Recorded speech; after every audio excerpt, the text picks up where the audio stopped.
नमस्कार, मेरे चैनल पर आपका बहुत बहुत स्वागत है।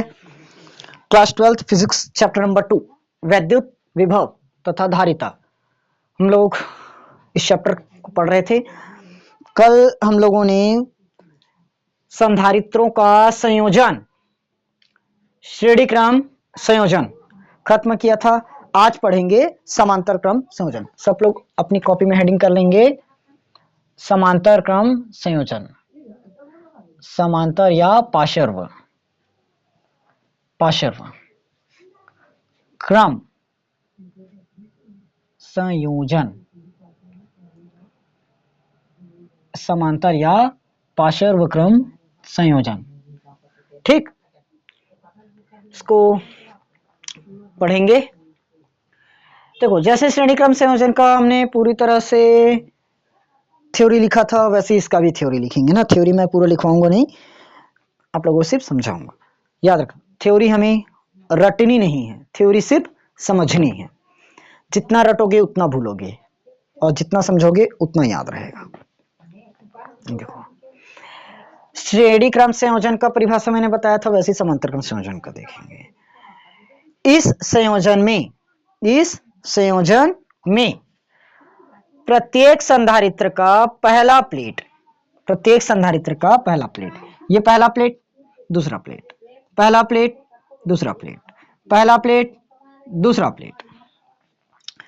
तो प्रत्येक संधारित्र का पहला प्लेट एक बिंदु ए से तथा प्रत्येक संधारित्र का दूसरा प्लेट बिंदु बी से जुड़ा होता है। क्लियर?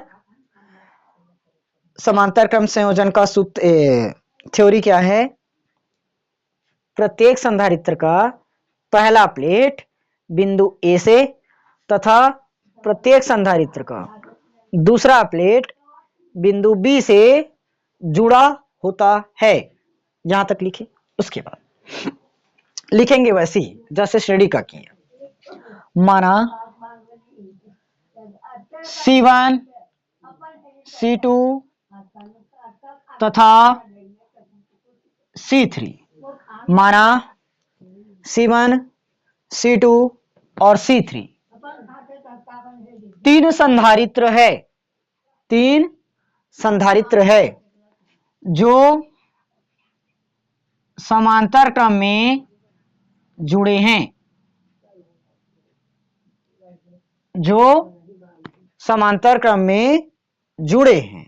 क्लियर? सॉरी, चलिए फिर से स्टार्ट करते हैं। देखो, क्या बताया था? माना C1, C2 और C3 तीन संधारित्र है जो समांतर क्रम में जुड़े हुए हैं। यहां तक क्लियर? C1, C2, C3 तीन संधारित्र है जो कि समांतर क्रम में जुड़े गए हैं। प्रत्येक संधारित्र का पहला प्लेट एक बिंदु ए से तथा प्रत्येक संधारित्र का दूसरा प्लेट बिंदु बी से जुड़ा हुआ है। बिंदु ए को प्लस क्यू आवेश देते हैं, प्रेरण की क्रिया के कारण तीनों संधारित्र के पहले पृष्ठ पर, यानी कि पहले प्लेट पर, प्रेरण की क्रिया के कारण तीनों संधारित्र के पहले प्लेट पर प्लस क्यू आवेश तथा दूसरे प्लेट पर माइनस क्यू आवेश प्रेरित हो जाता है। प्लेट बी का संबंध पृथ्वी से होता है, अतः प्लेट बी का, सॉरी कुछ नहीं, यहां तक स्टॉप हो गया, सॉरी यहां तक स्टॉप हो गया ना, ज्यादा आगे मत बढ़ाओ इसको, यहीं तक स्टॉप हो जाएगा।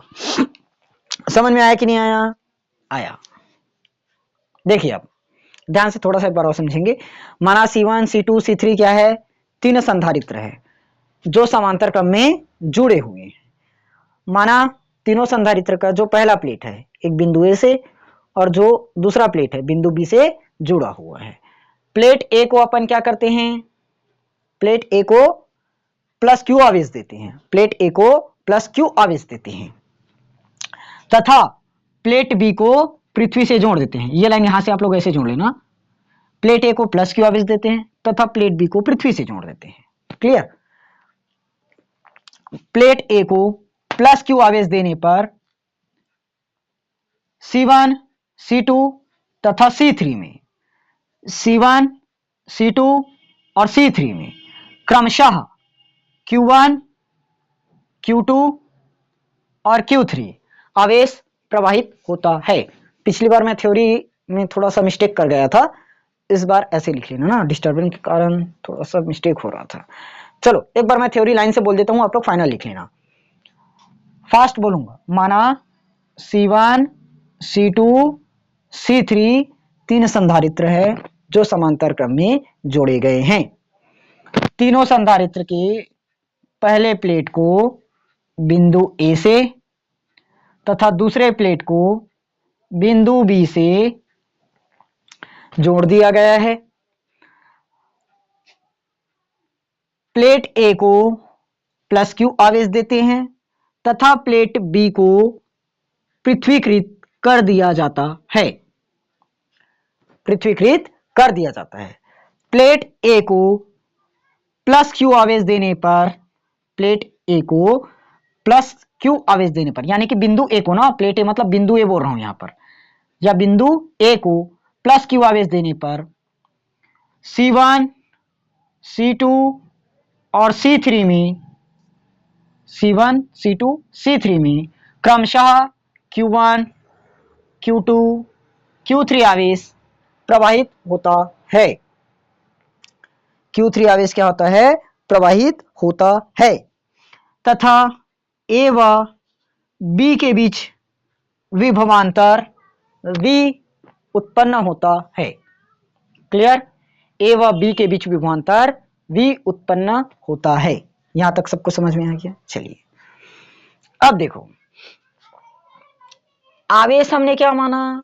C1, C2, C3 में आवेश क्या मान लिए हमने? Q1, Q2 एंड Q3 माना।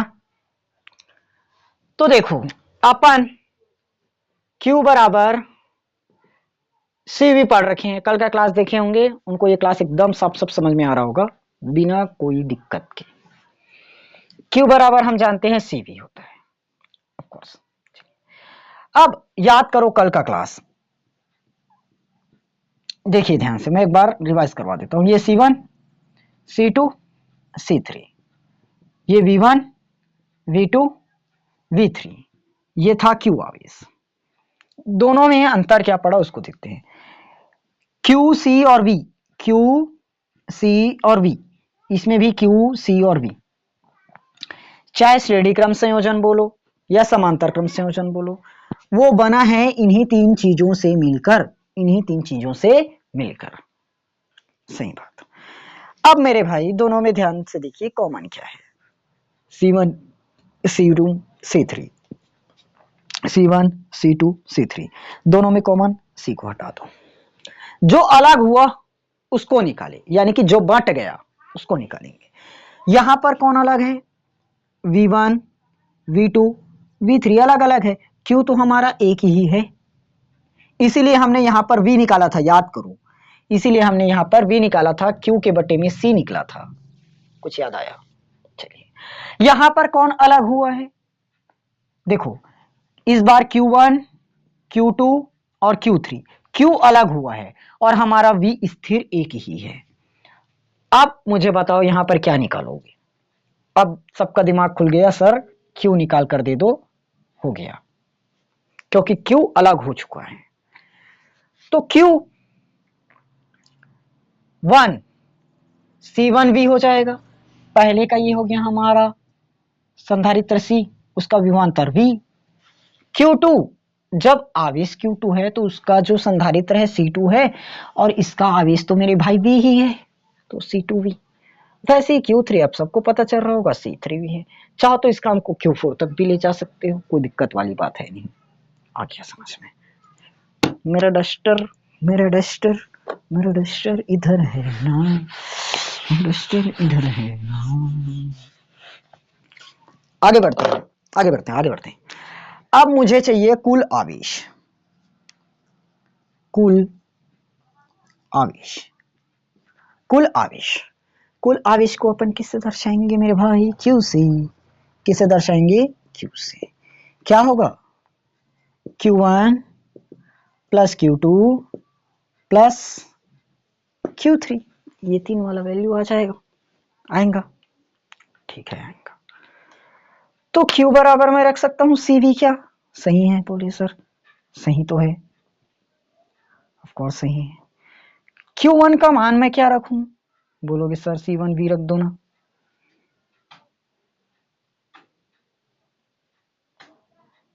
एंड कहाँ चला गया? Q1 C1V रखे तो Q2 को क्या काहे छोड़ रहे हो? C2V रखो, काहे सोचना पड़ा। Q3 की जगह अपन रख देंगे C3V रखे, ये लो हो गया C3V, आ गया समझ, आ गया। ये हो गया हमारा CV। यहां से सब में क्या कॉमन दिख रहा है? V कॉमन दिख रहा है, V बाहर करो ना, क्या बचा? C1 plus C2 plus C3 बच गया, एकदम आसान। हम क्या करेंगे? इस V से इस V को काट डालेंगे, तो C बराबर मुझे फाइनल क्या मिला? C1 plus C2 plus C3 मिल गया, हो गया। लास्ट में अपन लिख देंगे यहीं समांतर क्रम संयोजन का, समांतर क्रम संयोजन का सूत्र है, ठीक ठीक मेरे भाई, यही क्या है? समांतर क्रम संयोजन का सूत्र है, बस इतना ही निकालना था। ओके, जरा समांतर क्रम का ये निकला तो श्रेणी क्रम का मुझे फॉर्मूला बता लोगे क्या? देखो वहां पर हमने क्या निकाला था? V बराबर निकाला था, V बराबर Q बटे में C निकाला था, तो V1 Q बटे C1, V2 Q बटे C2, V3 Q बटे में C3। तो यहां से Q Q Q Q सब कट चुका था, 1 बटे C, 1 बटे C1, 1 बटे C2 और 1 बटे C3, इतना वैल्यू हमारा आया था, एकदम सही बात बोले सर। अब मेरे ख्याल से सबको समझ में आ गया, यह हमारा किसका सूत्र? श्रेणी क्रम का सूत्र। ये किसका सूत्र? समांतर क्रम का सूत्र, ठीक। अब देखो जितना भी हमारे बोर्ड एग्जाम में क्वेश्चंस बनते हैं ज्यादातर इन्हीं दोनों से बनेंगे, इन्हीं दोनों से बनते हैं। वो क्वेश्चन कुछ इस तरह से रहते हैं, इसको सॉल्व करके दो करके, ठीक। और हमारे जो छत्तीसगढ़ बोर्ड है उस पर ये क्वेश्चन आया हुआ है, ये मैं आप लोगों को बता दिए रहता हूँ। ये क्वेश्चन हमें दिया गया था, ये क्वेश्चन दिया गया था, ये हमारा पॉइंट बी ए और ये बी, यहाँ दिया था 9 9 9 और ये 9। सीजी बोर्ड में हमें ये वाला क्वेश्चन दे दिया गया है, इसी की मदद से बनेगा, ठीक। इसको अपन जब न्यूमेरिकल बनाएंगे ना उतना टाइम इसको सॉल्व करेंगे, तो आप लोग क्लास में बने रहिएगा, पूरा एक एक चीज बताऊंगा जो बोर्ड एग्जाम्स में आएगा। चाहे आप लोग सिर्फ छत्तीसगढ़ बोर्ड या यूपी बोर्ड, बिहार बोर्ड, कोई भी बोर्ड से तैयारी कर रहे हो, हिंदी मीडियम आपका रहना चाहिए, ये क्लास आप लोगों के लिए बहुत ही हेल्पफुल होगा, ठीक। चलिए फिलहाल ये था हमारा श्रेणी क्रम वाला, ये श्रेणी क्रम का सूत्र और ये समांतर क्रम का सूत्र। इन सूत्र को व्युत्पन्न करने के लिए तो बहुत ही कम क्वेश्चन आता है, लेकिन इससे सवाल बहुत आएंगे, ठीक। अब हमारा भाई एक ही टॉपिक बचा हुआ है, एक ही टॉपिक बचा है वान डी ग्राफ जनित्र, वान डी ग्राफ, इसको वान डी ग्राफ जनित्र, इसको मैं आप लोगों को अभी छोड़ रहा हूं ना, कल इस टॉपिक पर मैं आप लोगों को नहीं कराऊंगा, कल वान डी ग्राफ जनित्र का आप लोगों को नहीं मिल पाएगा, क्लास वान डी ग्राफ जनित्र पर अभी नहीं दूंगा। कल हम लोग सीधा चैप्टर 2 का जितना भी फॉर्मूला है उन फॉर्मूलों को एक बार पढ़ेंगे, कल की क्लास फॉर्मूले की क्लास होगी।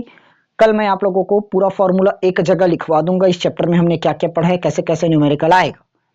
उसके बाद परसों से हमारा न्यूमेरिकल स्टार्ट हो जाएगा, तो क्लास को जरूर देखिएगा। न्यूमेरिकल्स इस चैप्टर से बहुत ज्यादा पूछे गए हैं, और रही बात वान डी ग्राफ जनित्र की, इसको हम चैप्टर के लास्ट में खत्म करेंगे, ओके ठीक। मेरे ख्याल से आज की क्लास सबको समझ में आ गई, दोनों टॉपिक इंपॉर्टेंट टॉपिक है, इसको अच्छे से क्लियर करके रखिए, ओके। चलिए मिलेंगे हम लोग कल की क्लास में, तब तक आप लोग इन क्वेश्चंस पर अच्छे से प्रैक्टिस करके रखो।